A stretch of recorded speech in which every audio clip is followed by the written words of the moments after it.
everybody. It's Plant-Based Life and Style. I'm Elysabeth Alfono, and I am so happy to have you with me. Oh my gosh, what a show that I have for you today. It's a little bit of fangirling, I think, all over my next guest. I am later in about 5 minutes going to bring on Dr. James Loomis. He is the director of the Barnard Medical Center.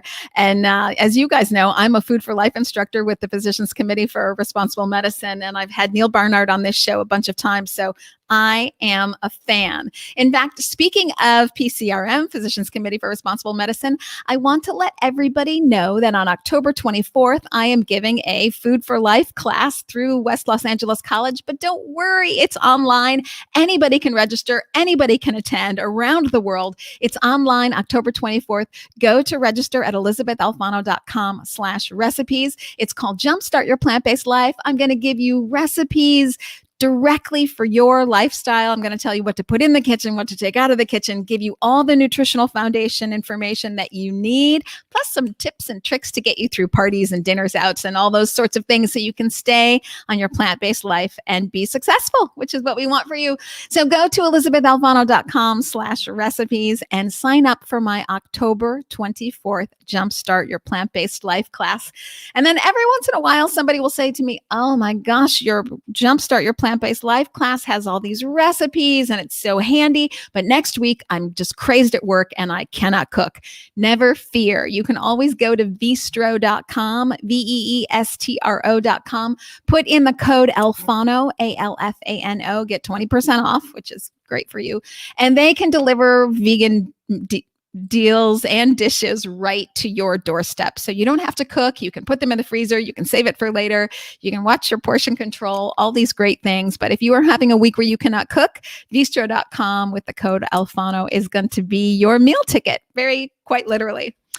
Okay, before I bring on Dr. Loomis, cannot wait to talk to him. We're going to find out how you eat like an athlete. Oh yeah, because that's what we all are, sort of. We're athletes in training. And if COVID has kept you inside and you're not working out enough, we're going to change that. But before I bring on Dr. Loomis, I'm going to break down the news because that is what I do. So here we go, folks.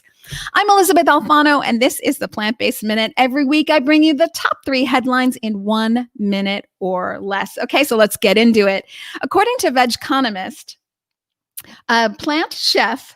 Chef's Pencil, which is basically a recipe and food blog website. They say this: veganism is having a blast. Its popularity and adoption continuing to surge at record highs, twice as high as it was 5 years ago. Pencil's chef analyzes Google Trends and search terms, and it has come to the conclusion, just from 2020 alone, that it is 5 years ahead of where it was. It's twice as high as it was 5 years ago, which is so great. So what's my business bottom line here?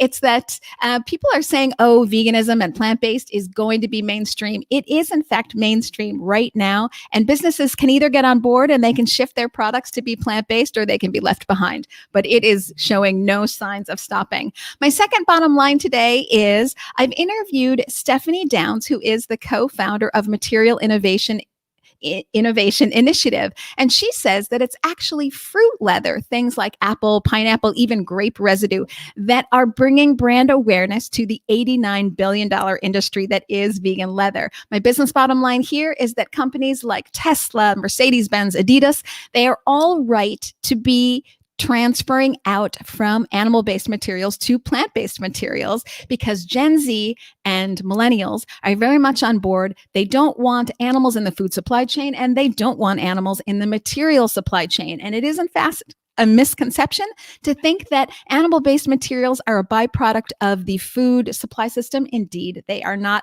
My last headline is, oh, Beyond Meat. You are always in the news. Beyond Meat now has a plant-based meatball out. It's about $6.99, depending on where you are in the country, 12 meatballs per package. It's Kroger's and Whole Foods and Albertsons. But here's my little tip for you. Okay, this is what I do with my stock portfolio. You do what you want with yours. But usually what I do is I wait for Beyond Meat to have a product launch with something like the meatballs. The stock went up from 146 to about 158. And then I wait till the lull to happen. All the people who still aren't on the program, the stock comes down. Then I buy it, because Beyond Meat, as Ethan Brown has said on the Plant-Based Business Hour, is so dedicated to innovation that I know another new product is coming out, and then you'll have another surge in the stock market. I am Elysabeth Alfono. This has been the the Plant-Based Minute. If you'd like a deeper dive into business, you can subscribe to the Plant-Based Business Hour. And if you are a plant-based small business or meat and dairy, and you are looking to navigate the changing landscape of plant-based business, you can reach out to me at my website, ElysabethAlfono.com, or my email, Elysabeth@ElysabethAlfono.com. Until I see you next week for the Plant-Based Business Minute, together we are taking back our health, the health of the planet, and the health of our bottom line. Oh my gosh, so many headlines to rattle off as I have done. Thanks for being with me for the Plant-Based Minute. But now let's get back to my guest of the day. I'm so happy to have Dr. James Loomis with me. Doctor, thanks for being in the house. Oh, my pleasure. Thanks for having me. So many people probably know you from The Game Changers, and what a movie and how it has changed all of our lives. I, of course, want to get into the celeb athlete dishing of coming out of that movie. But before we do that, let's talk about Barnard Medical Center, because what you do there is so life-changing. The Barnard Medical Center, I'll just say, is sort of an offshoot, one of the many things that the Physicians Committee for Responsible Medicine does. Tell me about your daily life there at the Barnard Medical Center. So we opened the Barnard Medical Center about 5 years ago, and our mission is, we practice evidence-based primary care medicine, but we use the evidence around lifestyle, and in particular plant-based nutrition, to help our patients prevent, treat, and reverse their chronic diseases. I would argue that in the modern world today, we have diseasified our health, and what I mean by that is, we've turned these chronic conditions like type 2 diabetes and high blood pressure and high cholesterol into chronic diseases that we can treat. But in fact, they're not really chronic diseases. They're actually normal physiologic responses to abnormal behaviors. And when we address those root causes, not getting enough exercise, not eating, eating things we're not supposed to eat, not eating enough of what we are supposed to eat, stressing out all the time, not getting enough sleep, people develop these chronic conditions. And the answer, type 2 diabetes is not a metformin deficiency, right? It's fundamentally disordered eating. And so we really focus on helping our patients understand at a fundamental level the importance of nutrition in particular, and plant-based nutrition specifically. It's interesting that with the pandemic, it's really allowed us to actually expand our practice, unlike many practices, through the use of telehealth, because we're doing really helping coach people through. If I'm trying to de-prescribe your medications, right? You don't need to come to Washington, D.C. and see me necessarily. We can do that through telehealth. And so amongst all the clinicians in the practice now, we now offer appointments for patients that live in California, Washington State, Missouri, Texas, New York, Florida, Georgia, Indiana, Illinois. We've got about half of the United States covered now. And it's really been a great experience. So we are seeing some patients in the office, for preventive care, but the majority of our work now is being done online. And we actually we have 4 plant-based dietitians on staff that can help our patients learn more about the day-to-day kind of things they need to do to improve their diet and transition to a plant-based diet. So it's really been rewarding because I think many primary care doctors get burned out because we end up playing whack-a-mole with our patient's health, right? Up pops the blood pressure, we whack it down, and then up pops their cholesterol, we whack that down. And by transitioning my career and my focus professionally toward lifestyle medicine and again, incorporating plant-based nutrition, it's really been incredibly fulfilling because for the first time, we're really, truly, when you see patients reverse their type 2 diabetes, lose 50, 60 pounds, get off all these medications, it's truly amazing and professionally rewarding. I love to say that people aren't living longer; they're actually dying longer. So when you are considering a life that is filled with pills, not only is this a very expensive existence, but you don't have the freedom to do what you would want. And these pills might keep a lifestyle chronic disease at bay, but it doesn't really give you health. It just keeps you like sort of perennially dying is how I like to think of it. What I like to say is that in the modern what we call healthcare is not healthcare, actually it's sick care. In the modern sick care system, we can add years to our patient's life, but we're taking away life from their years. To your point, right? We're allowing them to accumulate accumulate disability. It's expensive. There's side effects, on and on. And when people really focus again on root cause through lifestyle medicine, we have the ability to add years to our patient's life and sustain life in their years, which is what really what a gift to give a patient. Yes, and it's also so empowering for people. I think that, when you don't have your health, you feel very disabled or disempowered. But actually, here's something that you can do without a lot of money, and not getting prescriptions all the time for more and more medicines. But actually, you can take back your own health with something as simple as food 3 times a day. That is so deeply empowering because it's right at your fingertips. It's not this ethereal thing out there that you'll never reach. It is right there, and you might feel it within 3 to 4 weeks. Is that right? That's exactly right. And it took me a while to really kind of understand this, because if you think about where the locus of control of an individual's health lies in the modern sick care system, it lies with the system, right? Yes. Who decides when you need to go on blood pressure pills and what pills you need to take and when you need your gallbladder out and when you need a mammogram? I mean, the system does. Yes. But where should the locus of control for an individual's health lie? Exactly, with you, right? And what you control. Well, you control the food that goes in your mouth. You control how much you move. You control how you cope with stress, sleep. Whether or not you smoke, how much alcohol you drink. And so really, at a fundamental level, what we try to do at the Barnard Medical Center is help patients, is to transfer that locus of control from the healthcare system or the sick care system back to the patient. And again, what a gift to give, because, and it's interesting because many patients have never been people come in all the time and they say, oh, I'm doing great. My blood pressure is doing well on this pill, and my sugars are well on this pill. So we perceive well. We're coming right back after break. Thanks, everybody. So sorry, we just had to cut there really fast to break, but everybody knows that we're pre-taping a radio show. So thanks for your patience, everybody, including Dr. Loomis. We are back. Hold on. Oh, we're back. It's Plant-Based Life and Style. Oh gosh, I had to cut off Dr. Loomis right before break. It kills me to do that. Let's pick up right where we were, Doctor. So we were talking about how empowered people are, because usually it's the system that decides you get this pill, you get this exam. But here with lifestyle medicine, not only do you get pretty quick results, 3 to 4 weeks, but it's right within your fingertips. That's exactly right. And, I think one of the problems is many people equate the absence of illness with wellness, but that's not true. Right? Okay. In other words, if your blood pressure is controlled on this pill and your sugars are controlled on this other pill and your cholesterol is controlled on this pill and you're overweight, but you're not sick, then you must be well, right?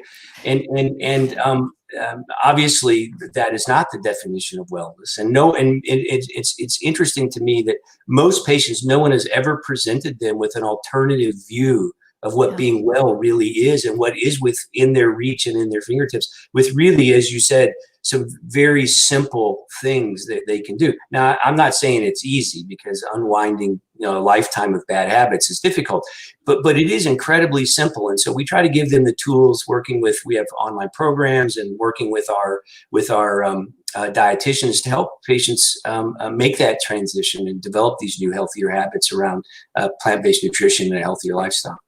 Yes, and nothing tastes as good as healthy feels. So, when you get that lease on life back, oh my God, there's nothing more life affirming, quite literally. Let's talk a little bit about telemedicine, because that has really been one of the byproducts of COVID. So very interesting. And Barnard Medical Center has hopped on that 100%. How are you finding people responding to telemedicine? They love it. Sure.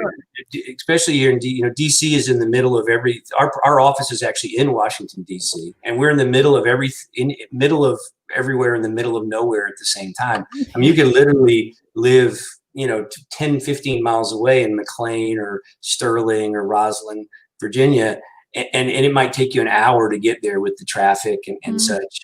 And so, being able to see a patient from their comfort of their own car. In fact, I saw a patient today from the comfort of his own car. It's pretty amazing. And I find the visits very efficient. It allows me to really focus, not, for a solid 10, 15 minutes on the patient, instead of that 5 or 6 minutes where you're in and out of the room that we typically see in a traditional kind of medical practice. Patients absolutely love it. Absolutely love it. Yeah, I can see why it's so gosh darn convenient. And I can see where this is one of the things that's going to stay, even when COVID, if that ever gets resolved, we really don't know. But it's such a very exciting time. And I also think one of the byproducts of COVID is going to be the empowered consumer. It isn't just that they're getting things like telemedicine, but they're starting to realize, hey, do I really need meat? I'm reading the headlines and I'm seeing how the factory workers are treated. I'm seeing that, meat-borne pandemics come from eating meat, putting that together in my head. And I'm starting to realize this is just a headache I don't want to deal with. And that little shift, COVID's been a big tailwind for plant-based eating. That little shift is helping people to get on the mindset of, I'm taking back control of my life. And I think that's going to be in lots of areas, including voting and feeling empowered about how they want their society to look, as well as how they want their health to look. Exactly. And the thing about telehealth is it does remove many of the geographic barriers. So say you are interested in plant-based nutrition and you scour your local, healthcare community for a physician who can help you with that journey. And, although the interest amongst healthcare professionals in plant-based nutrition and lifestyle medicine is certainly increasing, it's not widespread. And so the ability to offer, through telehealth to break down those geographic barriers and really offer patients care and guidance through a journey to a healthier lifestyle, regardless of where they live. Now, the laws are still a little bit archaic. I have to be licensed where you sit and where I sit. But we've made a tremendous progress in really gobbling up medical licenses all over the country to allow us to provide those services to our patients. I want to make sure everyone sees that website. It's pcrm.org, Barnard-Medical-Center, or you can just go to pcrm.org, probably find your way there. Really, I can't recommend this enough. I sort of want to say, correct me if I'm wrong, can I say you're sort of the Mayo Clinic of lifestyle medicine? This is a hub in the United States, and you don't now have to be in DC. Anybody can be a part of it. So I am so grateful for what you do. We have a couple minutes before break, so let's switch on over to the game changers, shall we? Well, in the next segment, we'll really dive into the movie and what you've learned and how you've helped athletes and your former life as the internist for the St. Louis Rams and the St. Louis Cardinals, baseball and football there. But I'm just curious, how has the movie changed your life? Because it is such a huge success and you were such a big part of it. Yeah, it's very interesting. It has, there are people, I'll be in an Uber going to a medical conference and the Uber driver says, well, where are you going? And I'm going to this lifestyle medicine conference and I'm speaking on plant-based nutrition. And they say, oh, I just saw this great documentary. You have to watch it. And called The Game Changers. And I'm like, well, as a matter I've heard of it. And we, it certainly patients seek me out professionally to because of my role. But it is really, truly amazing and fulfilling. And I can't give enough credit to the team, to Joseph Pace and James Wilkes and Louis Soyas, the director, and the whole Game Changers team. I think I just saw that Game Changers is the #1 viewed documentary on Netflix ever, like 100 million views or something like that. It's just astounding the reach that it's had. And again, I saw a patient yesterday who's herself and her whole family, extended family, parents, in-laws, all went plant-based just because of that movie. And so the impact has been profound. And I think that's the thing I'm most proud of. It has nothing to do with me. It's just that getting that message out there that you don't need to eat meat to perform as an athlete.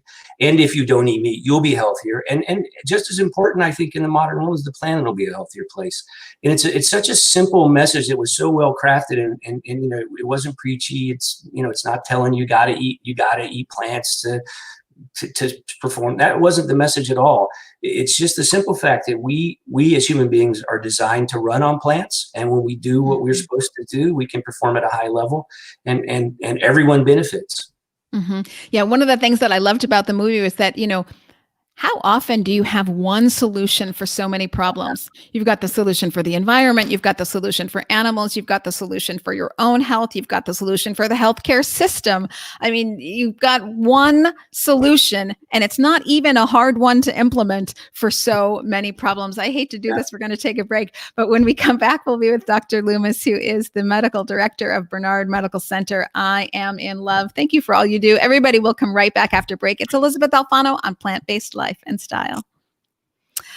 Oh, so much information. We're going to take this short little quick break and get into just all the work that you did with St. Louis Rams and St. Louis Cardinals. That's so fun. And some of the hurdles that you have with your male athletes, if you still here we go. Oh, Plant-Based Life and Style. We are back. I've got Dr. James Loomis with me. He's the medical director of the Barnard Medical Center, but he is also one of the star physicians of the Game Changers movie. So let's get into it. So many people want to know. Okay, before you were medical director with Barnard Medical Center, you were the internist for the St. Louis Rams. That's a football team, and the St. Louis Cardinals baseball team. Right. So how successful were you in taking those teams or those individual players plant-based? How open were they to the message? How deeply did you have to sort of ingrain it in their minds? And then what kind of hurdles did you come? There's lots of questions. Take us through it. Sure. Interestingly enough, when I took care of the teams, I was actually not plant-based personally. Oh, interesting. Okay. So I went plant-based in 2010, and I had retired from both teams. But what I learned a lot, though, about the attitudes of athletes toward nutrition, how they thought about nutrition, and interestingly enough, where they got their nutrition information, because it wasn't from the medical staff. It was there's so much what I've come to term bro science in sports.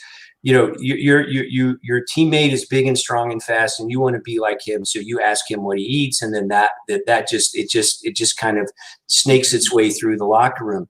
The strength and conditioning coaches as well had a tremendous impact on what to eat. And in fact, if I was to tell a player would come in saying their cholesterol was high, because that's what I was, their primary care doctor, and I tell them to eat less meat. I mean, the strength and conditioning coach, well, you can't do that, or you're going to shrivel up. You got to eat meat. And in fact, you would go, especially in football, which is, you've got to be big and strong. We would travel with the Rams. And when we would go to a pregame meal on Sunday morning, I mean, there would be this big buffet with steak and chicken breast and pasta, because you got to get your carbs and you got to get your protein. You go to the locker room, the strength, the weight room at both. For both teams, there would literally be blenders all around the room with big tubs of whey protein, because you got to get your protein. And so it gave me a lot of insight into kind of how athletes think about their diet and what they think is healthy. And so after I transitioned to a plant-based diet, and I didn't learn anything about nutrition in medical school, like most doctors. So frustrating. I had I went to the University of Arkansas. We had nutrition, but it was really glorified biochemistry. We learned about the macronutrients, protein and carbohydrates and fat. We learned about micronutrients, vitamins and minerals. And then we learned what happened if you didn't get enough of those and how to treat them, right? But we didn't learn anything about food or food as medicine.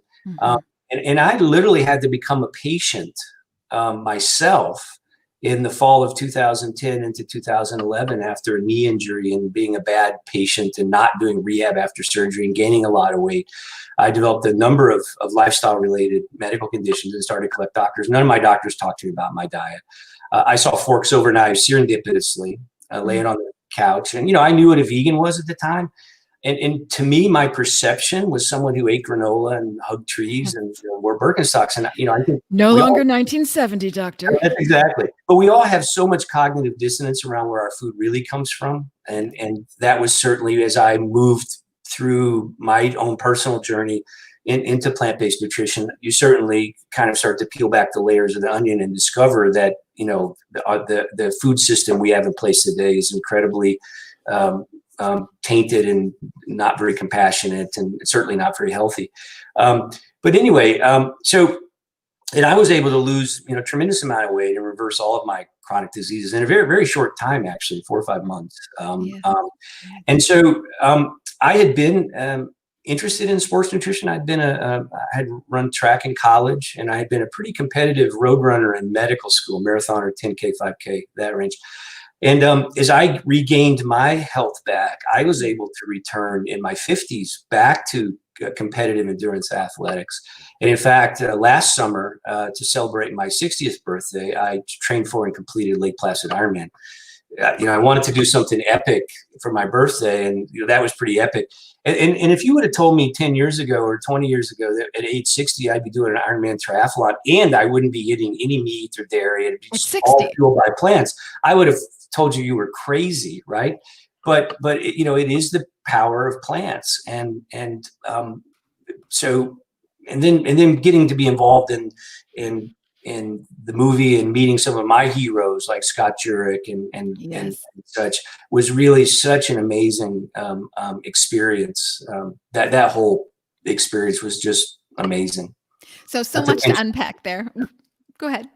No, I should have to pinch myself sometimes. Yes. Yeah. How exciting. So much to unpack there. So I just do want to, again, reiterate, folks, I want you to be an empowered consumer. And one of the things that empowers you is also knowing that doctors don't get nutrition in medical school. Usually they get around 4 hours, sometimes 8, but 8 would be an absolute max. So that doctor that is telling you you must have more meat, or you've got to get eggs in your diet, or where's the shrimp or something like this, doesn't actually have any nutritional education. So I don't say that the internet is the answer to everything. I certainly do want to direct you to the Barnard Medical Center for some lifestyle medicine, but there are doctors out there, nutritionfacts.org. If you don't want to go down, actually scheduling an appointment, you can educate yourself at pcrm.org, nutritionfacts.org. Also, Dr. Dean Ornish, lifestyle medicine doctor, famed for the work that he's done therein. You can educate yourself here, because if you just give up your power to a doctor that has had no nutritional education, not necessarily going to be the best route for you. Okay, so it's very interesting to me that, very much like the star of the movie The Game Changers, James Wilkes, you had an accident and you decided to recover. And in your recovery, you did research for yourself to make the best decisions for you. And you found that plant-based was it. Now, when you made that switch, were you able to impact others, specifically athletes? Did you work with any athletes, even after being internist for the teams, to say, hey, if you really want the best performance, you might want to switch over to plants? Yeah, it's very interesting. Old habits, die hard. And what's really interesting is that, I started my plant-based journey in July of 2011, and then by the end of that year, I recommitted to rehabbing my knee along with the dietary change, and I lost about 40, 50 pounds, and my cholesterol went down. But I still wasn't really talking at a high level with my patients about this quite yet, because I thought I didn't feel qualified to do that. But more and more, I lost so much weight that patients were, they thought I had cancer, And so, as I started to really do a deep dive, I went through the T. Colin Campbell Foundation, the certification in plant-based nutrition. Back then, there really wasn't a great source to aggregate the science. And as I started to feel more and more comfortable and started to understand more and more, in fact, there was a whole segment on athletes in that program. I've been through the program. Yeah. And so as I started to do it myself, and one thing you come to realize is we are all you alluded to this in the intro, I think. We are all athletes, right? We all evolved to be athletes, because we had to be able to perform physical activity to survive, because we had to hunt and gather food or run away from fight leopards to accomplish the primary task that humans evolved to accomplish, which is to find a mate and pass on our DNA, right? And so now some people are certainly more athletic than others, but when you give your kid a piggyback ride, you're being athletic. When you carry the laundry up from the basement, you carry the groceries in from the car, you go work in the garden, you go for a hike in the woods, or a bike ride, or kick or soccer around with your kids. I mean, you are being athletic. And sometimes we forget that somehow we're somehow different than Scott Jurek or Dotsie Bausch or Patrick Boomian. Now, certainly we're different in the fact that the level of physical activity they perform is at a much higher level, but the basic nutritional needs that they have and that you have are really exactly the same, other really than the number of calories that they eat. The conclusion you come to is there's no such thing as sports nutrition, right? I Um, love that conclusion. because But yes, I follow you. I see exactly why you would say that, because ultimately all of us have these lean machines that we want to keep in fine tune running really well. And it's just the amount of calories that would differ according to the amount of output that you have. And if you're running a triathlon, then that's one thing. yeah, But if you are playing soccer with your kids and you want to be that good coach, the dad who's the good coach, you want to run around backing up and down the field, following the kids, you got to be in shape. that's right. And you have to eat the right kinds of foods. And now that being said, there are some nuances. If you're a bodybuilder and you want to cut for a competition, or if you are running ultra marathons, doing Ironman, there are some very specific nutritional needs you might have that need to be fine tuned. But that is less than 1% by far of the population, and we get lost in that. I mean, your typical weekend warrior, the age group athletes the age group athletes, the majority of the 40,000 people that are running the 50,000 people running the New York Marathon, it really doesn't apply to them. Because it's just calories, and if you get enough calories, you're going to get enough protein, on and on. And so it really is that simple, frankly. And I think that's the lesson I learned through all of this. I think probably the most important lesson I learned, that A, there's no such thing as sports nutrition, and B, most of us need to be more athletic, right? We need to, there's only about 15% of the U.S. population over the age of 18 actually meets the recommended weekly, monthly exercise recommendations of 150 minutes a week of moderate activity, or 75 minutes a week of more intense activity.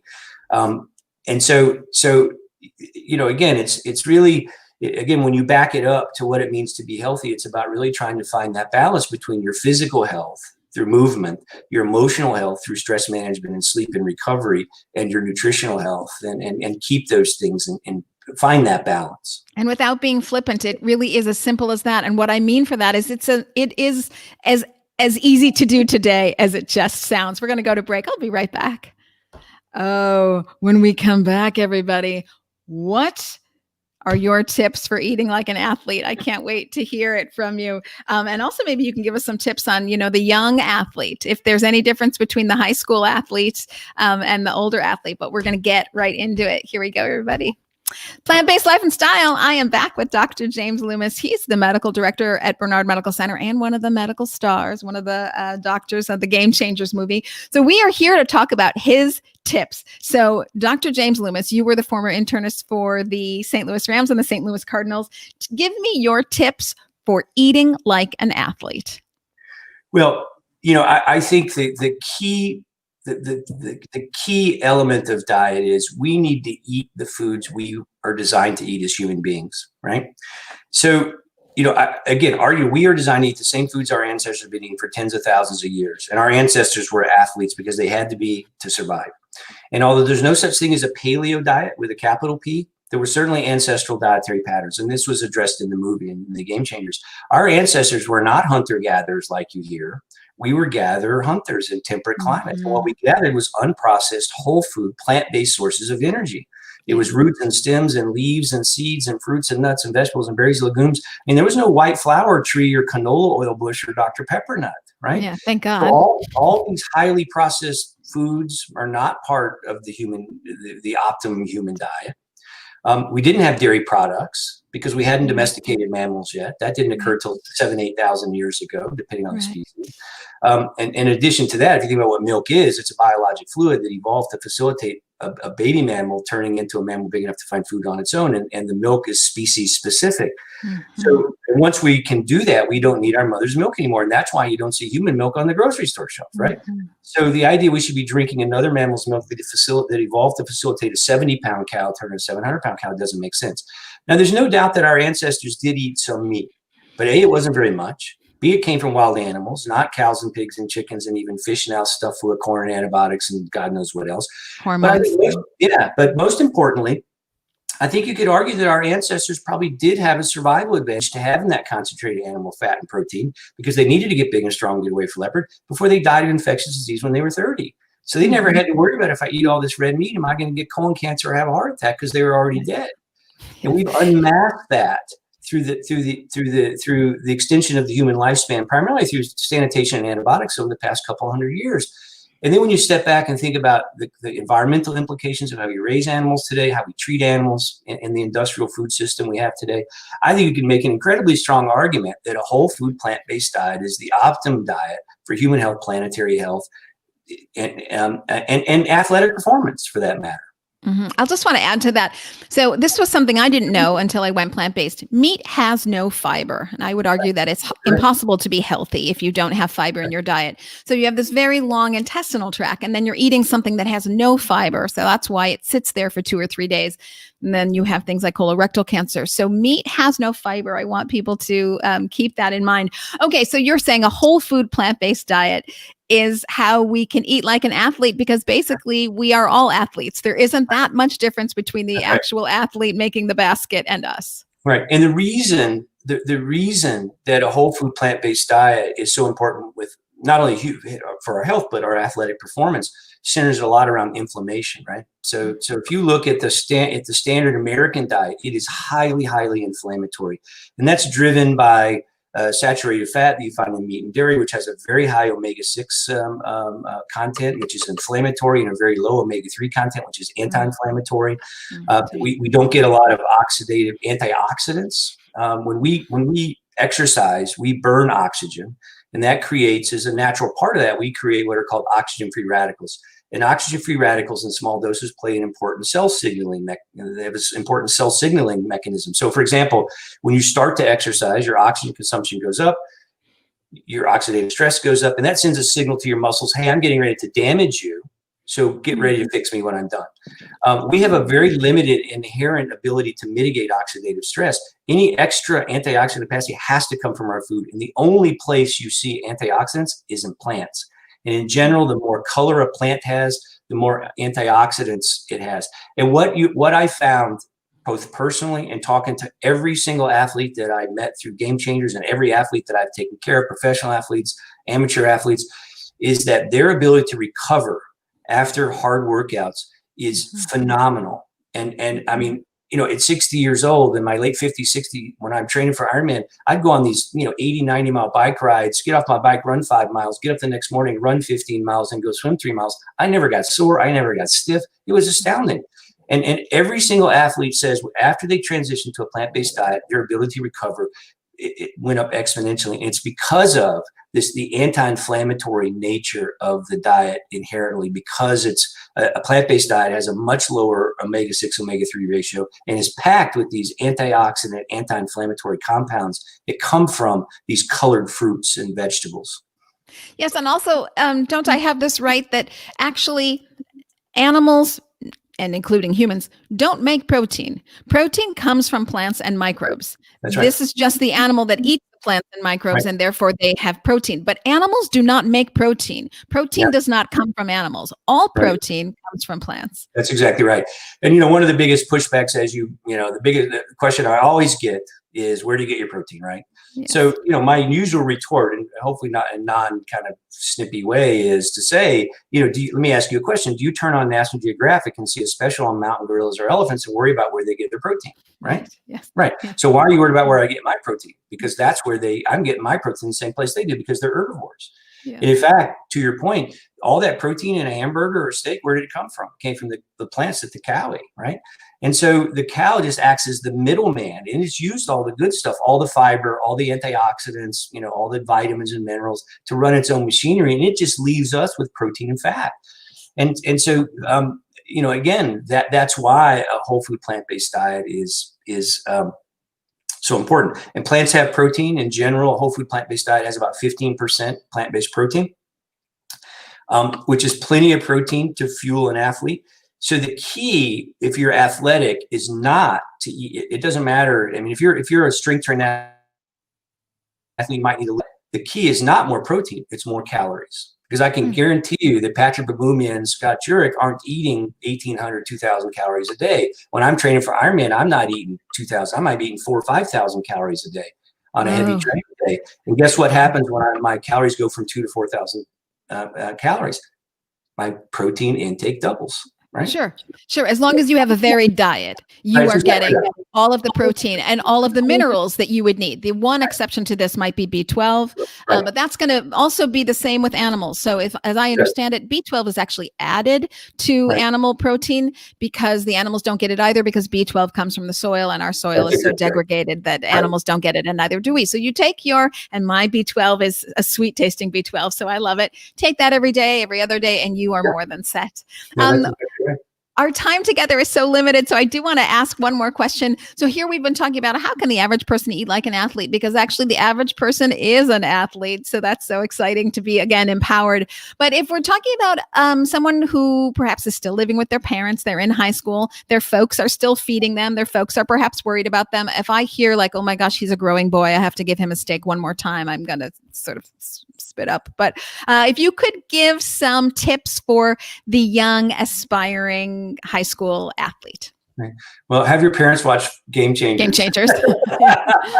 because again, there's so many misconceptions and confusion about diet out there, especially around sports nutrition. Protein. Hold on one second. We're going to be right back. Thank you for all that you do. Oh my gosh, I'm so sorry. We're gonna continue this conversation by podcast. I was not watching the time here. You have so much to say. Sorry. Let me have you continue. Okay, so the young sports athlete, young family guy.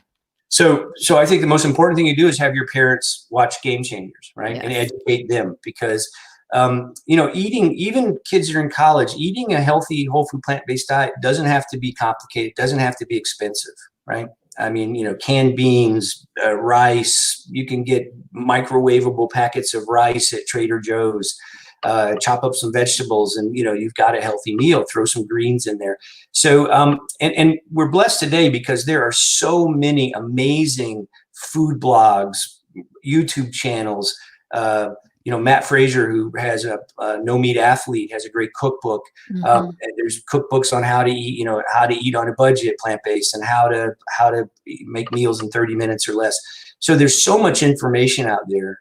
It's just, you just got to find it and share it and educate yourself and empower yourself. As you said, that's the most important thing. Yes. And there are, as you say, so many resources. I'll add my own to that, ElysabethAlfono.com/recipes, of course, PCRM.org. You can sign up for my October 24th Jumpstart Your Plant-Based Life class. You can go to ElysabethAlfono.com/recipes to sign up for that. But there are so many resources everywhere. And so now that we all have a little bit of extra time on our hands with COVID, we've been staying home. People have been cooking more, which is great. People have been researching more, and people are starting to think, oh, do I really need meat in my diet? So I'm looking forward to continuing supplying people with all of that information and education so that they can take back their lives. And that's the one thing that I hope that people get from this interview. Yeah. Another great resource is a dear friend of mine, Karen Dugan, it's the Center for Plant-Based Living in St. Louis. And it's actually a brick and mortar culinary education center, first one ever in the country. And with the COVID, and so I serve as her medical director. We've been friends for a long time. She's in St. Louis, where I came from, and but she's moved a lot of her classes now online, and we're actually probably going to do some athlete centered cooking classes pretty soon in the near future. But she's got some great, very quick YouTube videos again. And her goal is to make things very simple. How do you get a plant on everyone's plate?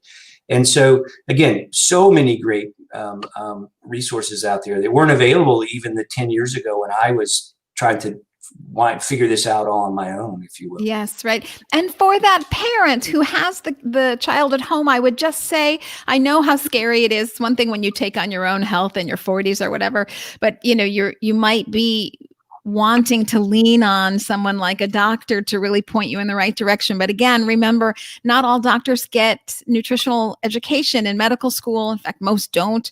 So not necessarily the best route. And how we teach our kids to eat is how they end up eating the rest of their lives. Right. So you aren't just helping that high school student, you are dictating basically the health for the rest of their lives. That's exactly right. Research suggests that about 95% of physicians feel nutrition is important for their patients. 14% feel qualified to even talk about nutrition. And in fact, many physicians, there's a lot of interesting research that if physicians don't don't know how to cook healthy, they don't talk to their patients about cooking healthy. If they don't exercise, they don't talk to their patients about exercise. Right. Yeah. And so another great resource as far as finding physicians, there are a couple of websites now that keep a database of plant-based doctors, plantbaseddoctors.org. And so you can go and enter in your zip code and it'll give you a list. The American College of Lifestyle Medicine is another great resource. And the interest in lifestyle medicine and plant-based nutrition in particular around lifestyle and plant-based has just exploded. It's really amazing. I know I went to the very first plant-based nutrition conference in Naples, 6 or 7 years ago. There was 200 or 300 people. The eighth, I think it's the 8th iteration of that just finished up online. And they had over 1,000 people signed up, which is just amazing. This is directed toward healthcare professionals. Same thing with ACLM. When I was first started going to ACLM meetings, through even 5 or 6 years ago, 300 or 400 people. Now routinely they have 1,000, 1,200 healthcare professionals. So that gives me a lot of hope that not only is I think the interest in the general public is really exploded.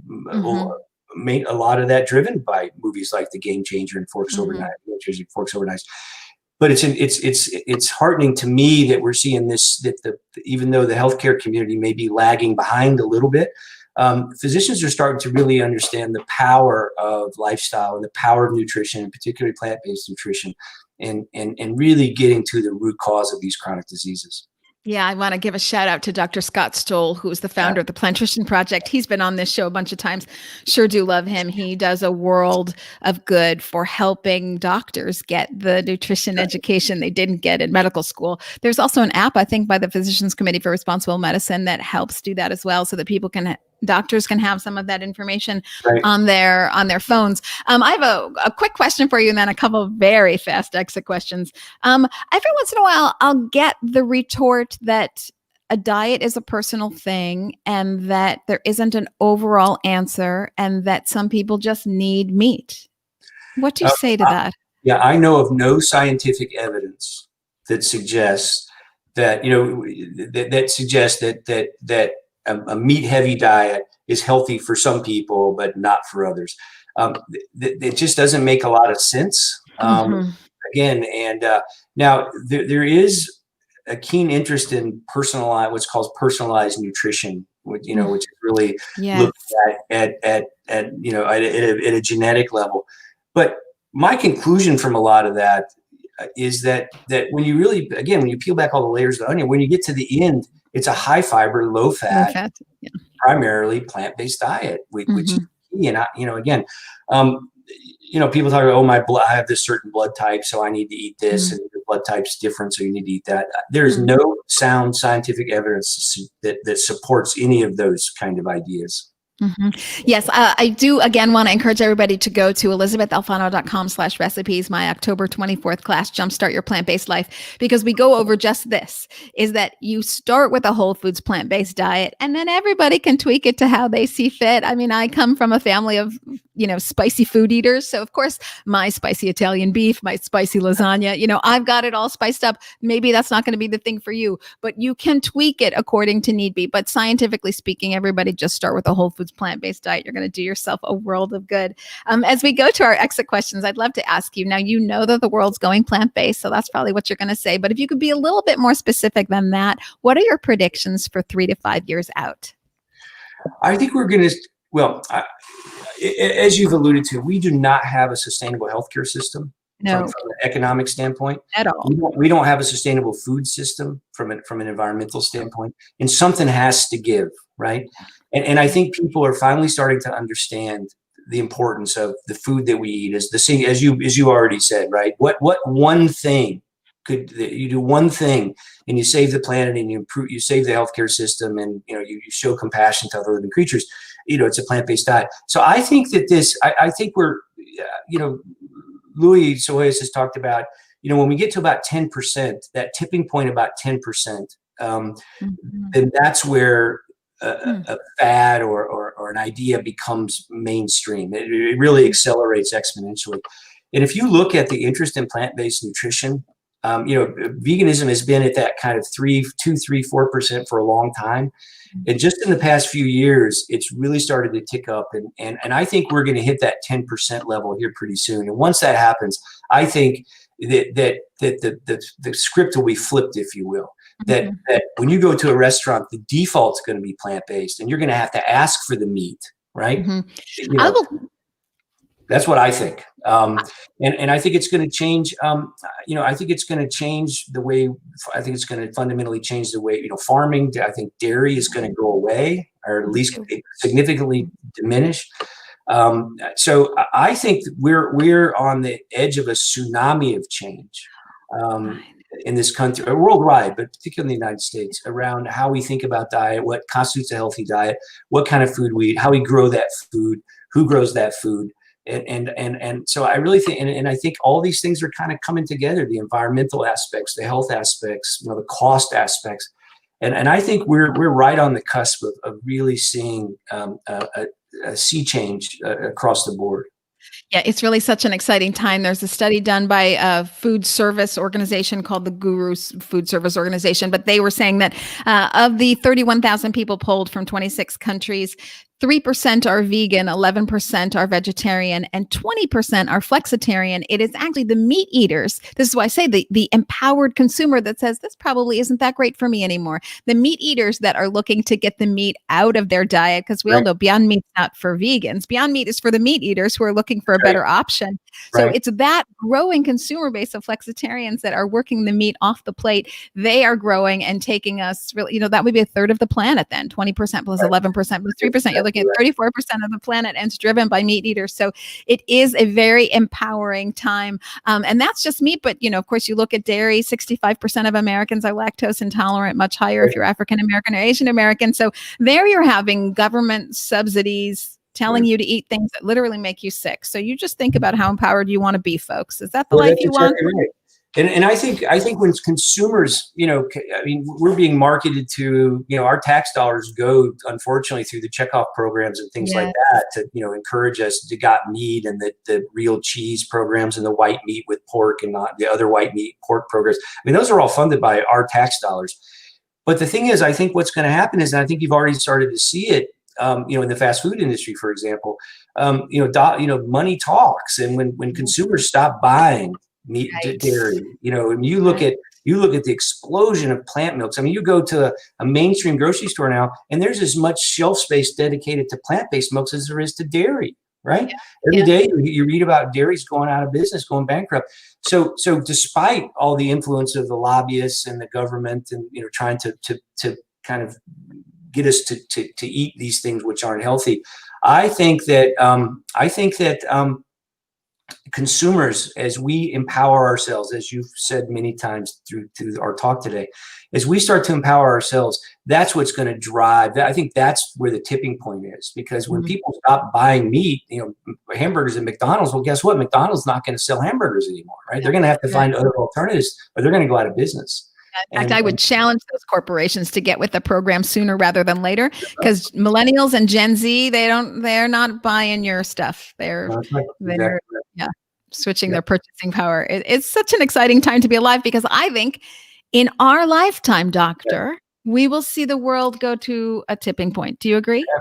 I agree, especially since we're going to live to 120, right? Oh, yeah, that's right. Okay, so here's another extra question for you. You're probably going to say, "Oh gosh, I wish I knew about veganism and stuff." But let's try a different answer. If you were to look back, what would you wish that you knew 10 years ago that you know now? Well, I think it would be the power of food. I wish I would have learned about the power of food. But it's interesting. And a few years ago, I think it was Veg World magazine did an interview, and it was a very insightful journalist who interviewed me, and they asked me the question if I was resentful that I didn't know, that I didn't learn this stuff, that to create resentment, because once you know it, you can't unknow it, and it's such a powerful thing. And my answer was no, because you can't. What you don't know, right? If I would have learned it and not acted on it, right? Shame on me. So it wasn't it didn't anger me or create resentment. It really empowered me, right? Because if I hadn't gone through the experience I had health-wise personally, and made that transition through the power of plants, I could never, my voice would be much less strong, I think. I think it gives, I come from a place of, storytelling plays such an important role in our lives in general, and in relating to other people, and being able to tell my story, the fact that I didn't know, I didn't learn it, I didn't know, but now I do know it. And this is what happened to me. And this is what I have to offer to you with these very simple steps. And so, if I would have learned it 20 years ago, that would have been great. But you know what? I didn't know it 20 years ago, and I know it now. And so my job, I just want to get on the top of every mountain and shout out, because, it's so important that for people to hear this message. I'll say that I don't feel resentful that I was, we'll say, miseducated, even if we want to be kind and say, like, I wasn't intentionally miseducated, but that's up for question. But I'm not resentful, but I am very mindful that for whatever the reasons I was miseducated. And so I need to advocate for myself. And that's one thing that I really learned when I went plant-based is, government so ain't looking out for me. And I really better advocate for myself if I want a certain quality of life, not just in my health, but for all the things in my life. So I hope people take that from this conversation as well. Okay. If you are having a bad day during COVID, and sometimes people have had many in a row, is there a phrase that you say to yourself to get yourself back in the game? Well, I think that, we do live in a stressful world, very stressful world today. Yes. Probably stress. These times are, politically, environmentally, with the hurricanes and the fires and all the created pandemic.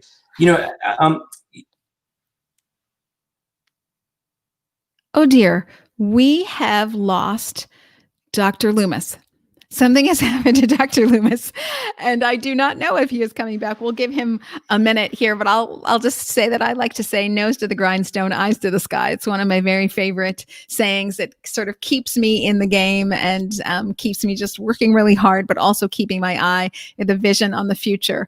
And then my last question for him was going to be, what's his favorite snack? But since I'm hungry, I will say that my snack right now is dates and salted cashews together. So I have a feeling that our dear Dr. Loomis has run out of battery on his phone or computer, and or he's having a hurricane. We're just not sure. So I am going to end our conversation here. If you missed any point of this conversation, so much to learn from Dr. Loomis. So I do want to encourage everyone to subscribe to the Awesome Vegans podcast. It is the Plant-Based Life and Style syndicated radio show, but it is still the Awesome Vegans podcast. Until I see you next week, thank you, all of you. Together, we are taking back our health and the health of the planet.